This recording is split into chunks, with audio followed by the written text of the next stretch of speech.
Gas prices have been a major subject for discussion the past couple of weeks since Russia began its invasion of Ukraine.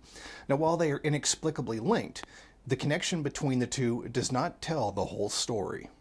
As of this recording, gasoline costs on average $4 a gallon in the United States. This has placed considerable financial strain on regular working folks. In Ontario, it's an average of $1.71 a litre. It has also been a huge driving factor of inflation during this same period. However, this is not such a difficult time for the oil companies themselves, who have seen massive windfall profits.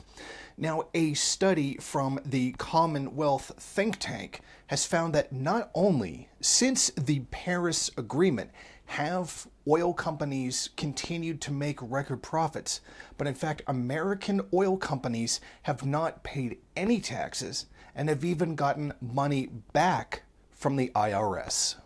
Analyzing data from financial databases Bloomberg Terminal, CompuStat, and Thomson Reuters Icon, researchers Sandy Hager and Joseph Baines found that according to CompuStat and corporate 10K filings required by the Securities and Exchange Commission, ConocoPhillips, Chevron, ExxonMobil, Hess Corporation, and Devon Energy altogether got some $1.95 billion back in domestic taxes between 2015 and 2022.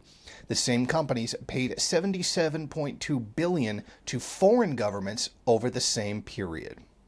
Now, how much is the oil industry actually raking in at this time? Well, the amounts may shock you. While paying negative taxes to the U.S. government, these companies also delivered their investors $201.4 billion in dividends and share buybacks, or $40.3 billion on average, well above the $15.3 billion average for companies listed on the S&P 500. This year, pre-tax profits for ConocoPhillips, Chevron, ExxonMobil, Hess Corporation, and Devon Energy are expected to increase by 42.7%. 38.5, 28.6, 56.9, and 44.6% respectively as compared to last year. Many in the West see this as price gouging, and rightfully so. These companies are raking in massive profits with the justification that there is a conflict going on in Europe. The two things are partially linked, but they're not fully linked together. There is no justification for the prices that we are paying right now at the gas pump, etc., nor does it justify the negative taxes that they pay to the U.S. government. This outrageous behavior by the oil industry has raised the ire of some U.S. lawmakers. There's been a Democratic Party call for increased taxes on the windfall profits of the industry.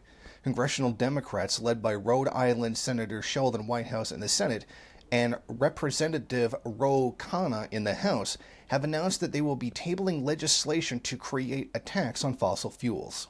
What they're proposing is a bill to amend the Internal Revenue Code of 1986 to impose a windfall profits exercise tax on crude oil and rebate the tax collected back to individual taxpayers and for other purposes. They're calling it the Big Oil Windfall Profit Tax Act.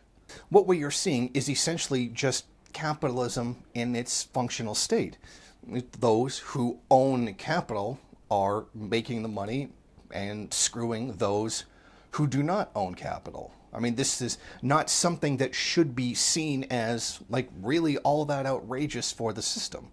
This is how the system functions, and how it has always functioned, and how it will always function due to the nature of the internal contradictions of the system itself. Many people have tried to pass this off as just something some greedy oil companies are doing. If we simply regulated them, then none of this would happen. Or it's just some greedy capitalist stuff. It's just some corrupt politician who does it, while failing to see the internal mechanism of the system itself, which gives rise to the power that these individuals have in order to fleece the public on something they need, such as fuel.